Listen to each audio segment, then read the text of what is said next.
લાખોનું budget ફાળવશે interior માટે, પણ marketing અને બ્રાન્ડિંગ માટે નહીં ફાળવે.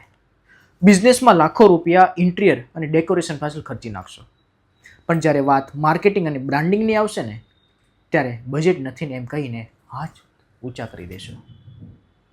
અને પછી 2 મહિના પછી ફરિયાદ કરશો કે કીર્તનભાઈ, બિઝનેસમાં કોઈ ગ્રોથ નથી દેખાતો, સેલ્સ નથી આવતું, ચાલો હવે ધંધો બંધ કરી દઈએ. પણ દોસ્ત, ધંધો બંધ કરવો એટલો સહેલો નથી, કારણ કે હવે તો ખરો લોસ શરૂ થશે. જે ઓફિસ સજાવવા પાછળ લાખો ખર્ચ્યા હતા, એ ફર્નિચર લેનાર હવે માત્ર 20 થી 30% તેની સોદાબાજી કરશે. ક્યારેક તો સ્ક્રેપ વેલ્યુ ગણશે. જે સ્ટોક ભર્યો હતો એ 50% લોસમાં વેચવો પડશે.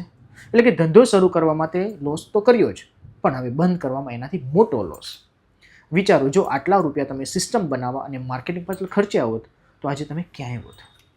યાદ રાખજો, બિઝનેસ માત્ર દેખાવ એટલે કે ઇન્ટિરિયર નથી માંગતો. બિઝનેસ તો ગ્રાહકના મનમાં જગ્યા માંગે છે. એટલે જો તમે હજુ પણ તમારા ગ્રાહક કરતાં દિવાલો પાછળ વધારે ખર્ચ કરી રહ્યા છો, તો યાદ રાખજો કે આજે કાલે બિઝનેસ તો બંધ થશે જ.